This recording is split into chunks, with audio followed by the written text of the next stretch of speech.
teman-teman saudara semua, kembali lagi dengan saya Diarti Ladapi sebagai host podcast pada kali ini. Nah, pada podcast kali ini kita akan membahas tentang model pembelajaran blended learning. Namun, saya di sini tidak sendiri. Saya bersama teman saya untuk membahas model pembelajaran blended learning. Di sini saya bersama Halo, saya Vanelia Karesvetentisi, bisa dipanggil Vanelia. Oke, Vanelia. Jadi sekarang kita akan membahas tentang model pembelajaran blended learning. Menurut Vanelia sendiri nih, model pembelajaran blended learning itu seperti apa? Menurut kita sih, blended learning atau pembelajaran campuran adalah metode pembelajaran yang menggabungkan antara pembelajaran tatap muka secara langsung di kelas dan pembelajaran online melalui platform digital. Baik, jadi pengertian atau maksud dari model pembelajaran blended learning dari Vanelia sendiri tidak berbeda jauh dari saya, yaitu model pembelajaran blended learning itu adalah kombinasi dari metode pembelajaran tradisional dan juga metode pembelajaran online, di mana metode pembelajaran tradisional itu guru dan siswa berinteraksi secara langsung di dalam kelas. Sedangkan untuk pembelajaran online itu guru dan siswa berinteraksi melalui platform-platform digital seperti Google Zoom, Google Meet, dan juga Google Classroom. Nah, karena kita sudah mengetahui tentang model pembelajaran blended learning, kita harus mencari tahu juga tentang dasarnya. Menurut Vanelia sendiri, untuk dasar pembelajaran blended learning itu seperti apa? Jadi dasar blended learning yaitu kombinasi teori belajar modern, terus kebutuhan fleksibilitas, kemajuan teknologi, serta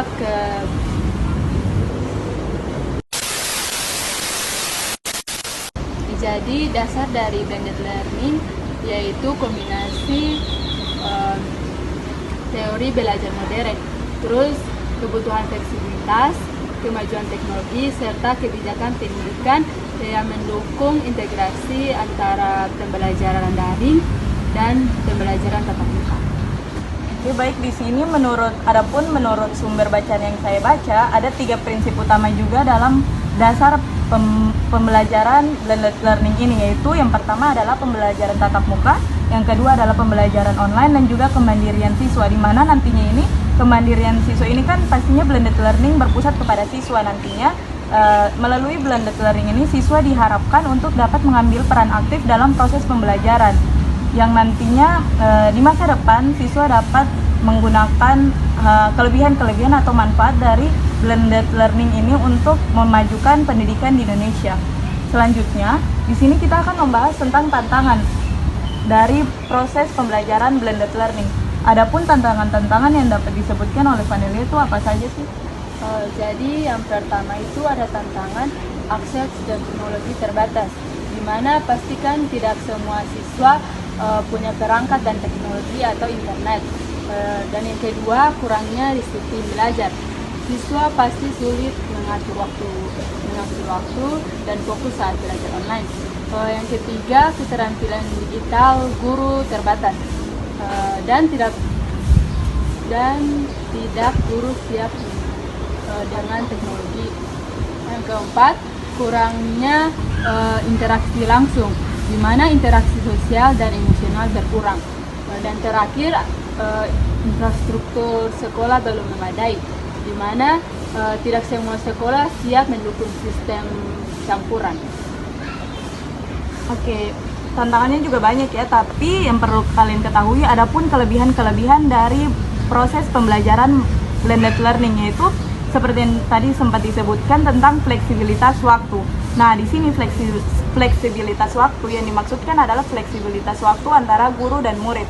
Nah, untuk murid sendiri ini, contohnya itu pada saat di sekolah nih, siswa kurang paham atau kurang mengerti tentang materi yang telah diajarkan oleh guru. Namun, pada saat sampai di rumah, mereka dapat menggunakan teknologi digital yang dapat membantu mereka untuk memahami materi. Mereka bisa mencari materi yang kurang dimengerti di YouTube, dan mereka dapat memahaminya lebih lanjut melalui pembelajaran di YouTube tersebut, karena mungkin mereka akan lebih paham kalau diajarkan terus-menerus, karena kan kalau melalui YouTube itu kan dapat diulang-ulang kembali materi yang diajarkan.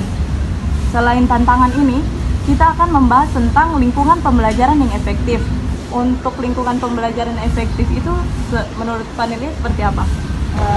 Jadi menurut beta, blended learning ada plus minusnya. Di satu sisi fleksibel dan bisa belajar mandiri, tapi di sisi lain interaksi langsung jadi kurang, dan tidak semua dosen bisa memaksimalkan metode ini. Jadi dari kita sebagai mahasiswa bisa mencari cara yang efektif dan memanfaatkan sistemnya sendiri. Baik, sekarang kita akan membahas tentang lingkungan pembelajaran yang lebih lanjut nih. Untuk lingkungan pembelajaran, contohnya itu lingkungan pembelajaran di sekolah. Jadi guru itu harus dapat mencari tahu tentang pengetahuan dan juga keterampilan yang dimiliki oleh siswa, karena dengan mencari tahu pengetahuan dan keterampilan yang akan dimiliki oleh siswa, ini akan menjadi kerangka atau tujuan dalam proses pembelajaran. Nah, di sini yang saya ketahui yang sering digunakan oleh guru itu tentang hybrid fleksibel atau high flex, di mana siswa dapat memilih untuk apakah dia mau berpartisipasi secara langsung dengan datang ke sekolah atau melalui pembelajaran secara Zoom atau online. Jadi mereka tidak perlu datang ke sekolah, tapi mereka dapat mengikuti pembelajaran itu melalui di mana saja dan kapan saja gitu loh.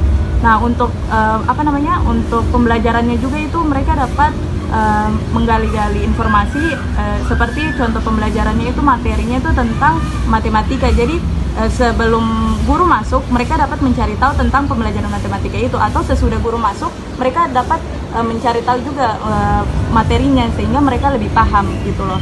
Nah, karena kita sudah membahas tentang lingkungan dasar, lingkungan yang efektif bagi siswa dalam proses pembelajaran blended learning, kita juga sudah membahas tentang dasar pembelajaran blended learning, dan juga kita kan tadi sudah membahas tentang apakah proses pembelajaran blended learning itu efektif. Mungkin itu saja yang dapat kita sampaikan dalam podcast kali ini.